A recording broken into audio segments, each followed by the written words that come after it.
Allahumma salli wa sallim ala hadha an-nabiyil karim Sayyidina wa maulana Muhammadin wa ala alihi wa sahbihi ajma'in.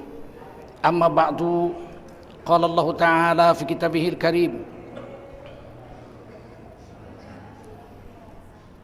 A'udzu billahi minasy syaithanir rajim.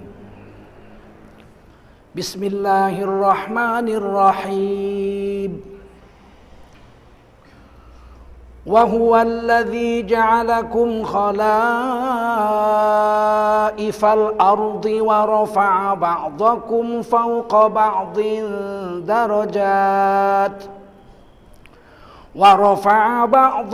فوق بعض درجات ليبلوكم فيما آتاكم Inna rabbaka sari'ul iqab wa innahu laghafurur rahim. Qala Rasulullah sallallahu alaihi wasallam, man kharaja fi talabil ilmi fahuwa fi sabilillahi hatta yarji.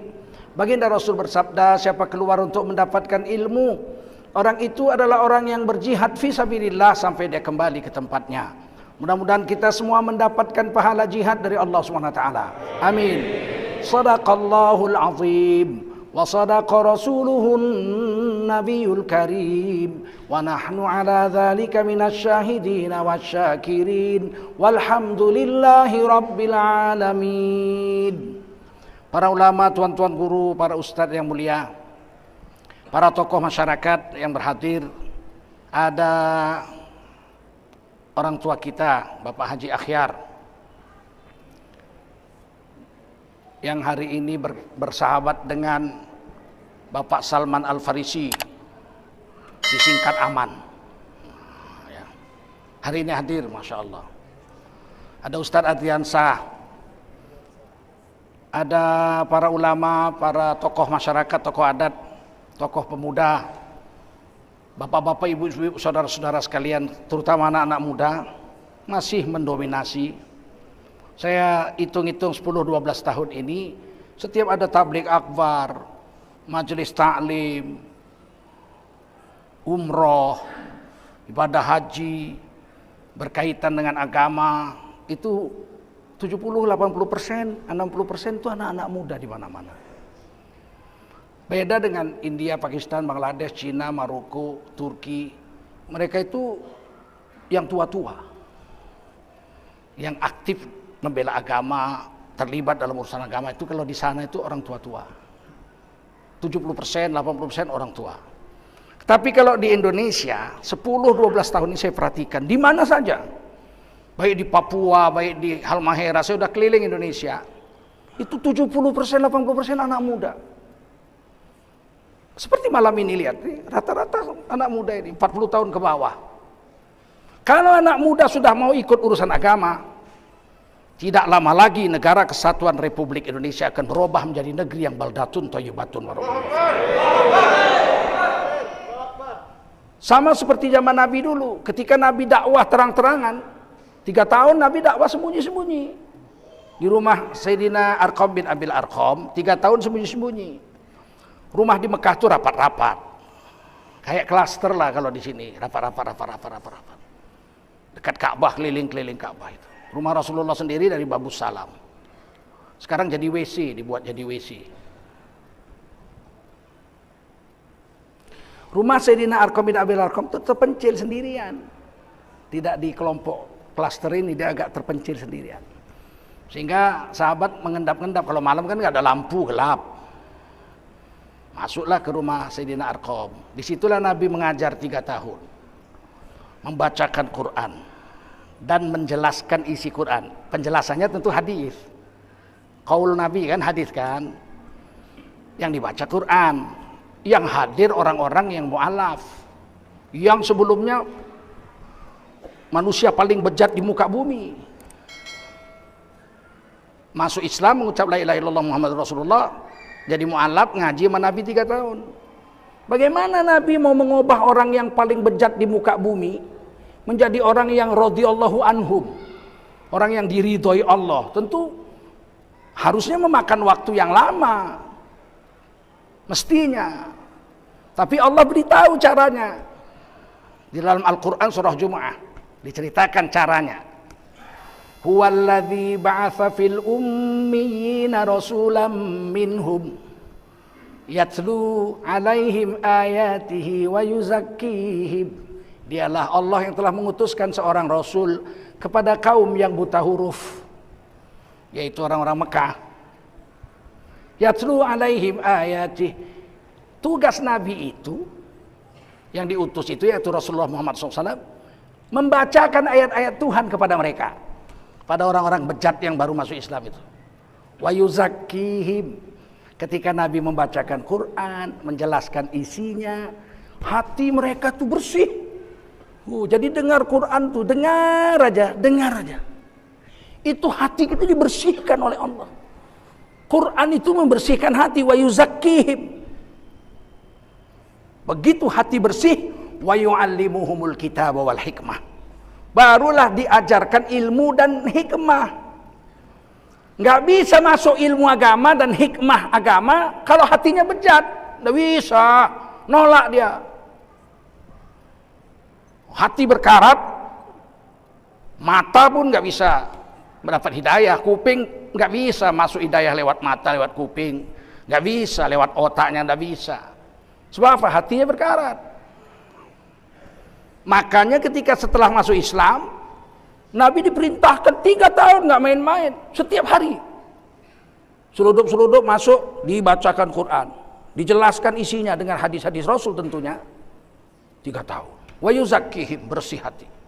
Begitu hati bersih, datang perintah salat tahajud separuh malam atau sedikit kurang dari separuh. Semua sampai bengkak-bengkak kakinya.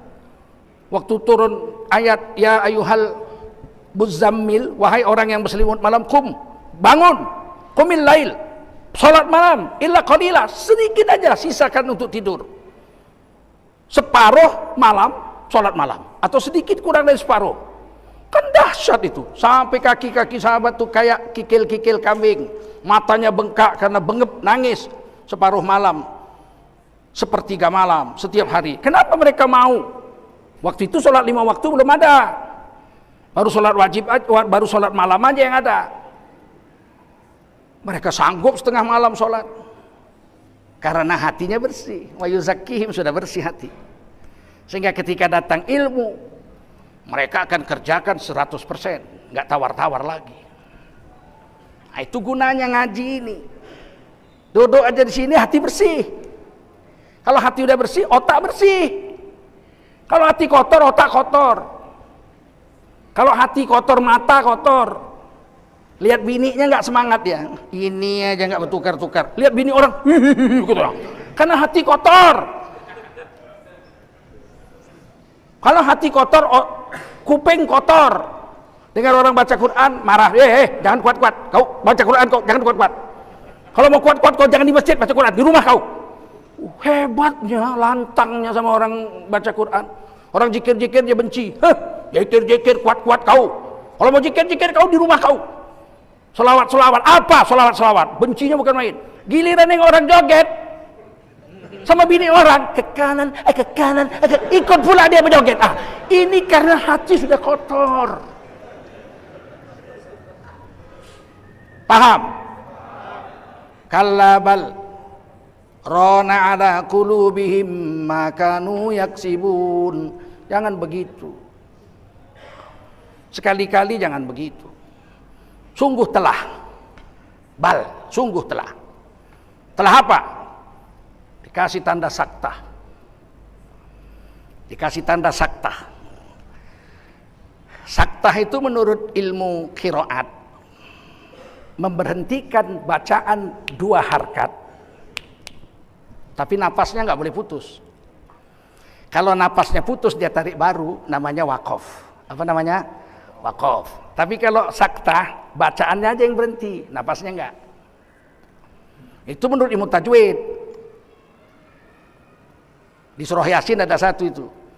Qalu ya wailana man ba'atsana mim marqadina hadza ma wa'ada ar-rahman.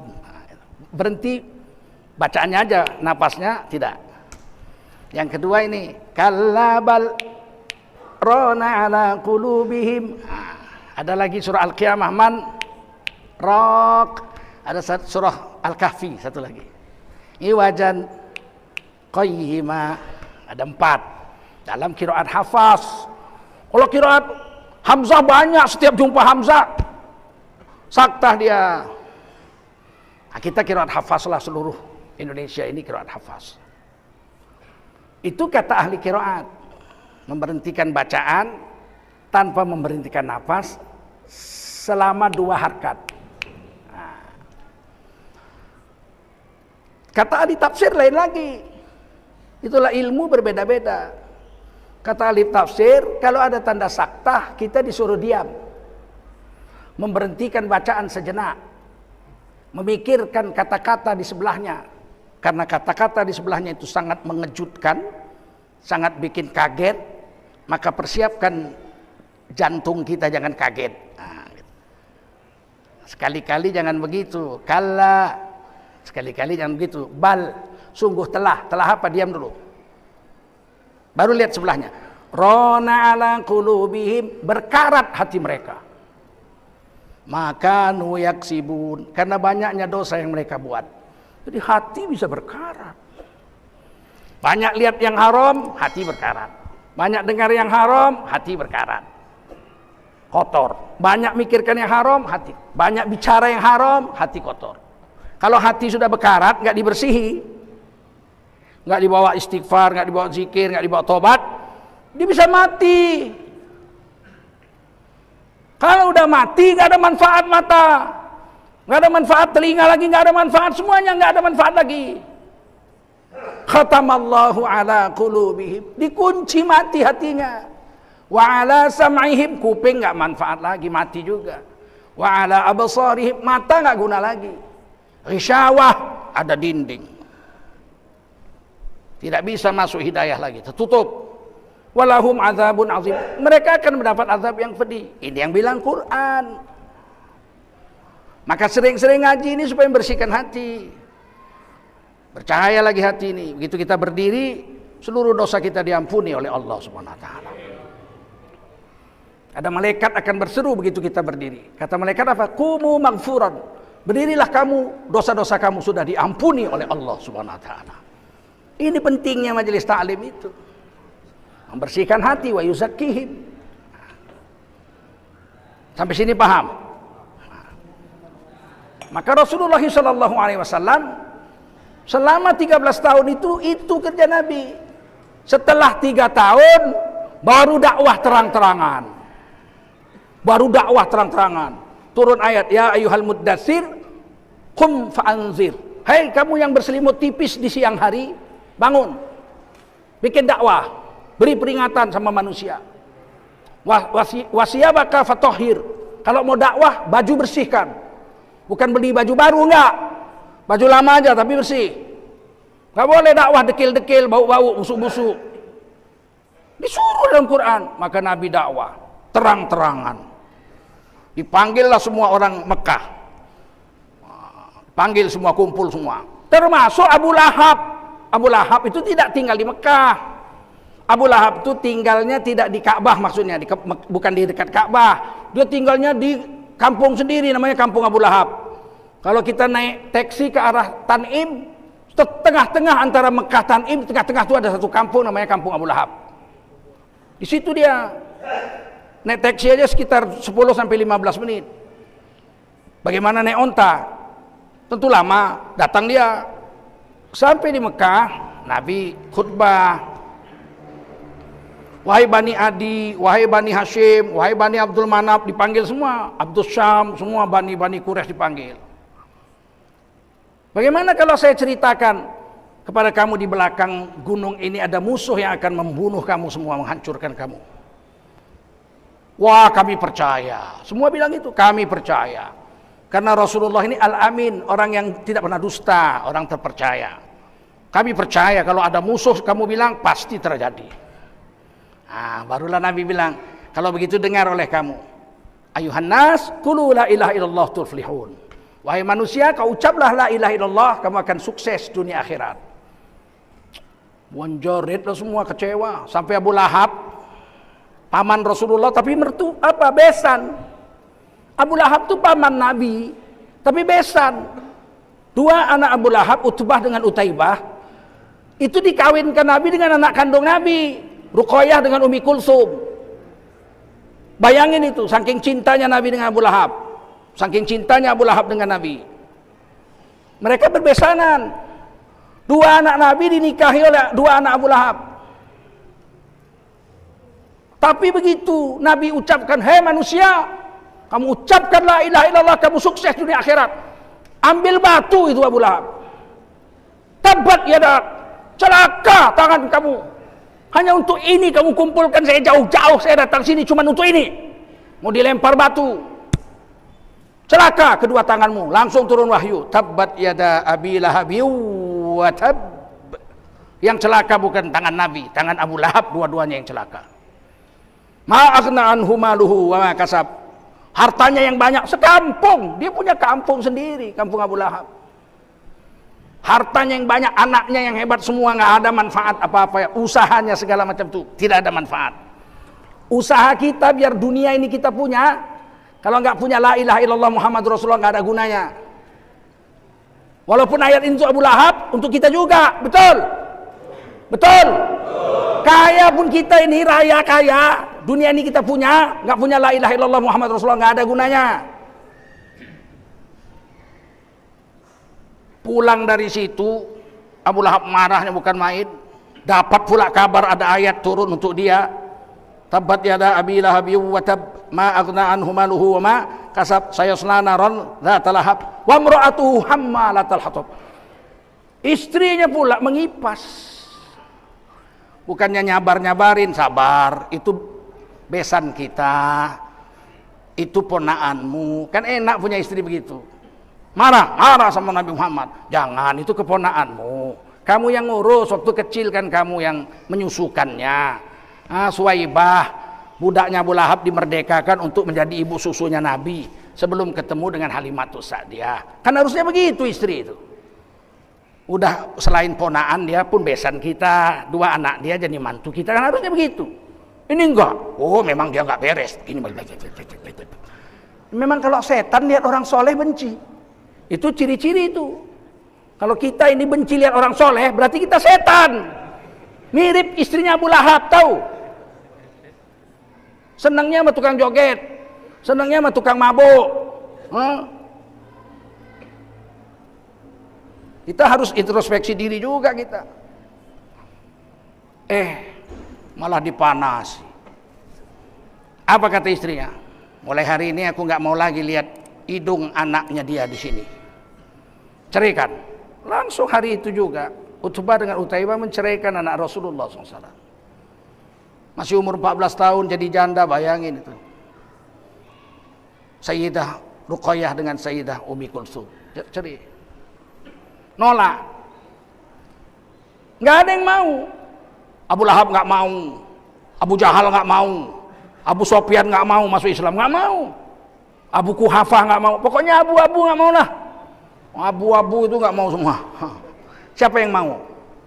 Anak-anak muda, Sayyidina Ali 13 tahun, Sayyidina Utsman, Sayyidina Tolha, Sayyidina Zubair, muda-muda semua, 20 tahun, 18 tahun. Yang tua cuma satu orang, Sayyidina Abu Bakar 38 tahun.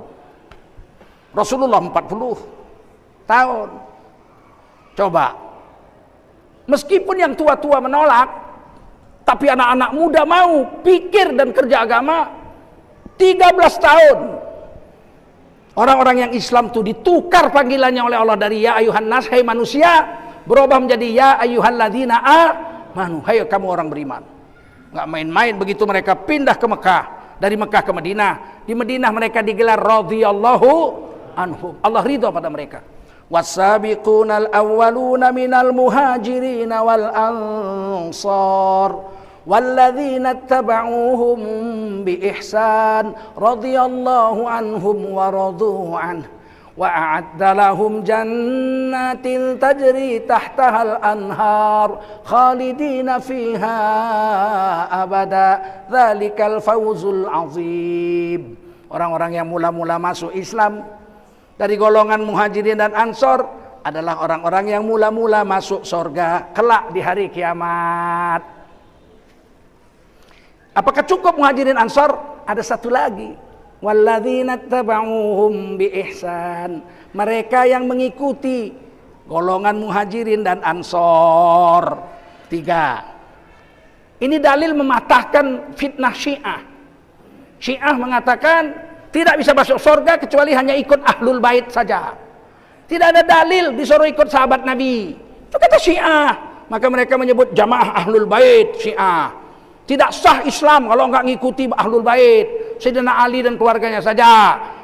Ini dalilnya ini, Quran surah At-Taubah ayat 100. Muhajirin Ansor duluan masuk surga. Betul? Walladzina tabauhum biihsan, orang yang ikut Muhajirin Ansor, bukan keluarga Nabi Muhajirin Ansor. Ada keluarga Nabi di situ. Sayyidina Ali di situ, keluarga Nabi, Muhajirin juga. Betul? Sayyidina Utsman, Muhajirin juga. Tapi Ansor bukan. Ansor bukan keluarga Rasul. Orang Medina. Tapi siapa yang ikut Muhajirin Ansor masuk surga, di jaminan Allah di Quran loh. Surah At-Taubah ayat 100. Kepada mereka dijanjikan surga yang mengalir sungai-sungai di bawahnya. Mereka kekal selama-lamanya dalam surga itu. Dan itu adalah kemenangan yang agung dari Allah. Berubah panggilan jadi radhiyallahu anhum. Enggak main-main. Kenapa? Iman lurus, mendengarkan pengajian dari Rasulullah sallallahu alaihi wasallam. Sama dengan kita sampai sekarang, sampai hari kiamat. Kalau kita rajin mendengarkan Quran, rajin dengar taklim, hati kita bersih. Kalau hati bersih, akal kita lurus memandang masalah.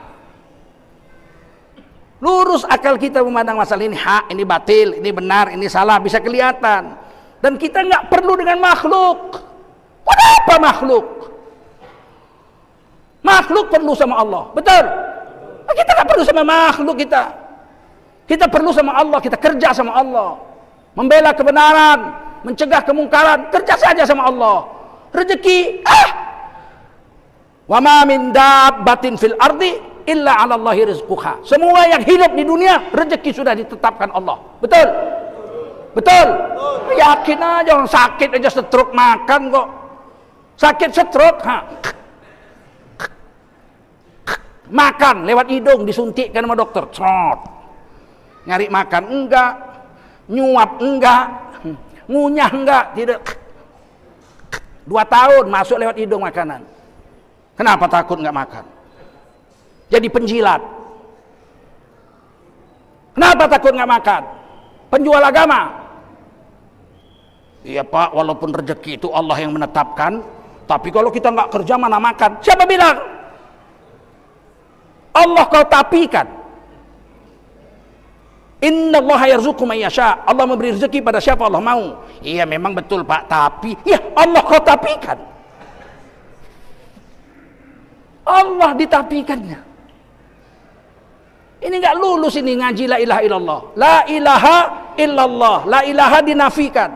Selain Allah semua ditafikan. Illallah, hanya Allah aja diisbatkan, tak boleh yang lain. Ini Allah ditapikannya, gila nggak itu?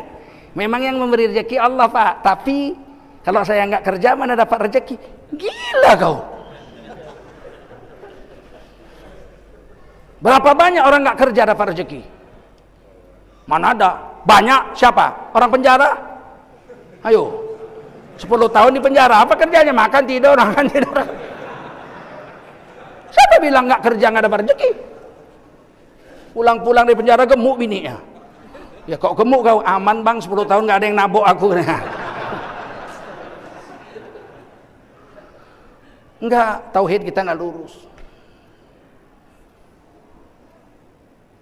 Maka kita harus betul-betul yakin dengan Allah Subhanahu wa ta'ala. Yang lain sebab aja. Dapat rezeki bisa dari kerja, bisa. Tapi bisa dari sakit. Orang sakit pun dapat rezeki kok.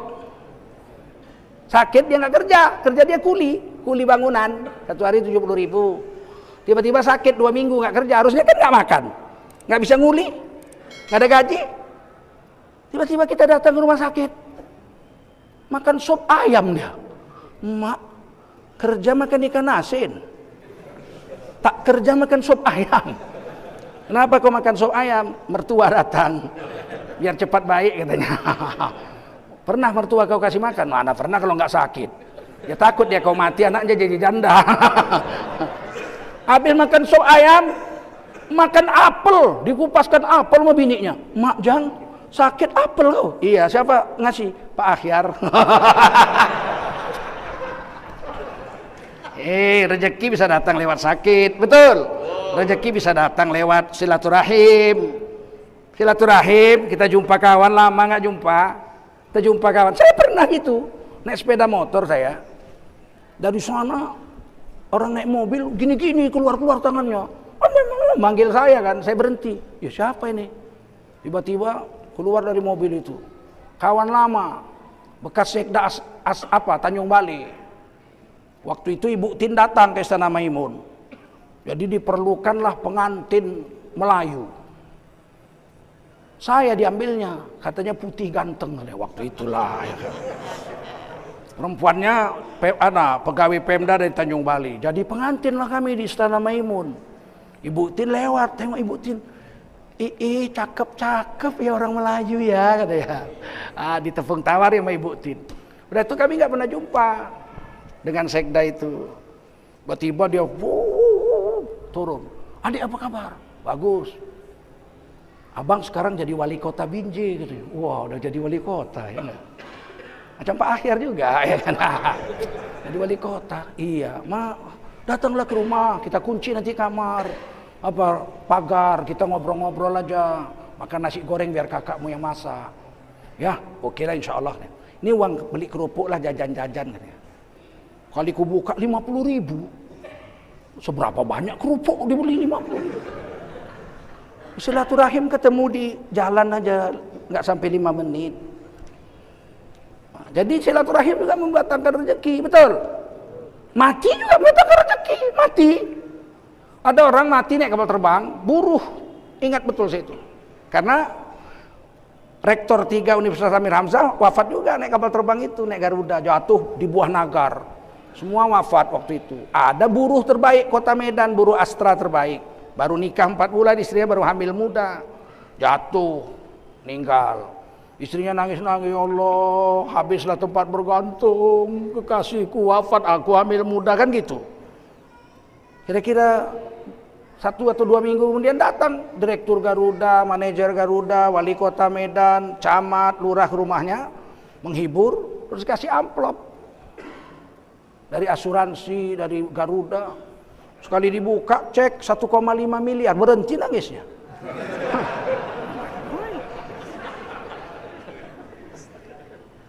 Musibah juga mendatangkan musibah juga mendatangkan banyak. Jadi yakin sama Allah aja. Usaha dibuat, tapi usaha bukan hanya kerja. Usaha itu bisa dengan zikir, baca Quran, silaturahim, betul nggak? Betul. Musibah, sakit, itu semua mendatangkan dakwah, mendatangkan rezeki.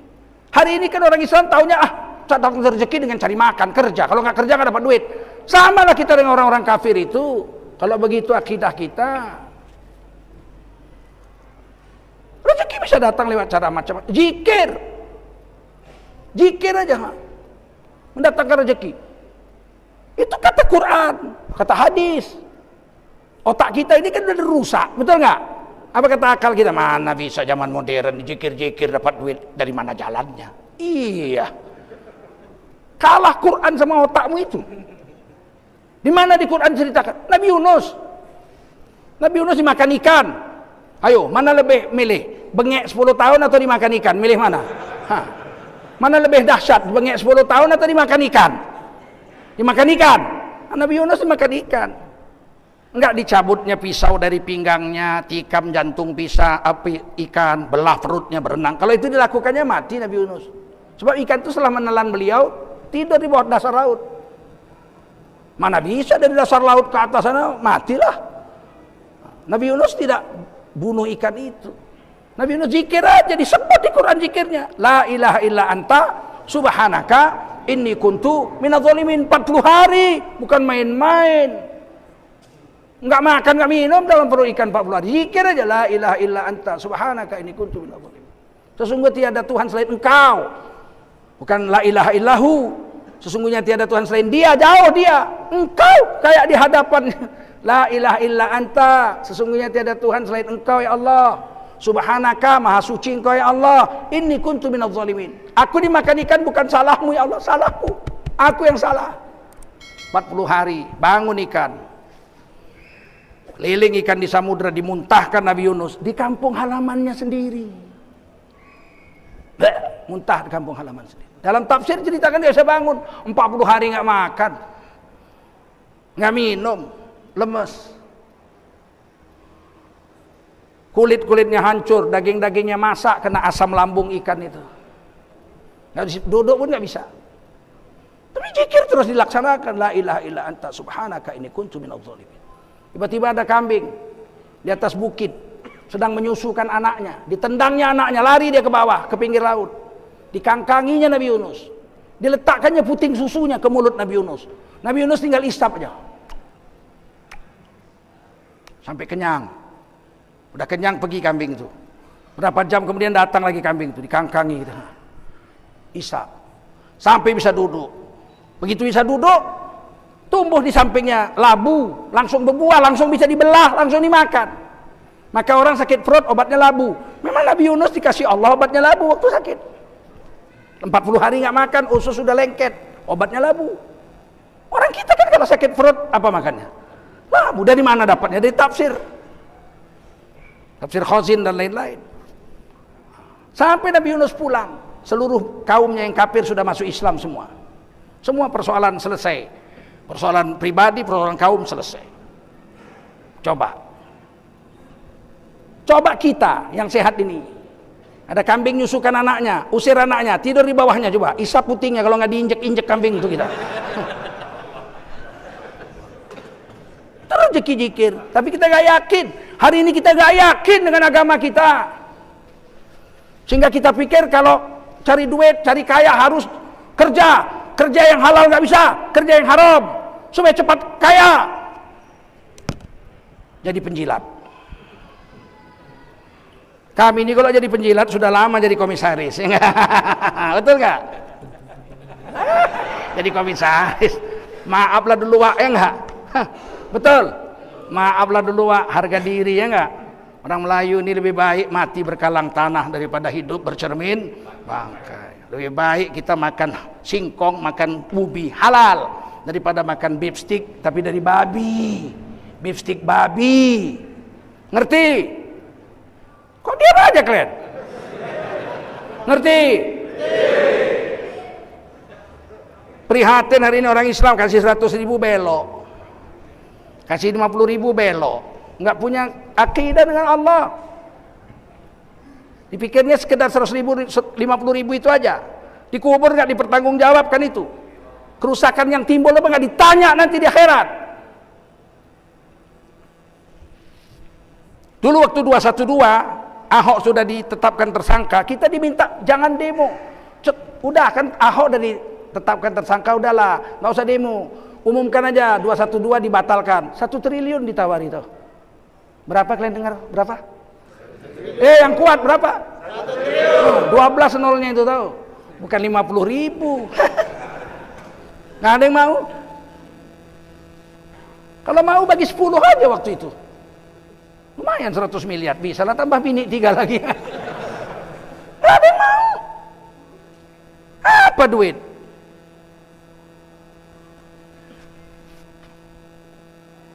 Orang gak kerja aja makan kok ditanggung Allah rezekinya, betul? Orang dalam perut ikan aja makan kok kambing menyusukan putingnya, betul? Jadi kenapa kita gak yakin dengan Allah? Orang pikir kalau kaya itu bahagia, nggak ada. Tidak ada ceritanya kaya itu bahagia. Berapa banyak orang kaya nggak bisa tidur? Betul? Orang kaya nggak bisa tidur. Minum pil tidur pun nggak tidur. Pada rumahnya ada AC, tempat tidurnya Alga 100 juta harga tempat tidurnya. Rumahnya pakai pagar. Pakai satpam lagi, tiap jam satpamnya mukul, teng jam 1. Teng teng jam 2. Teng teng teng jam 3. Tidur? Enggak. Salah pukul satpamnya. Teng, bangun dia. Satpam sini kau dulu. Ada apa, Bos?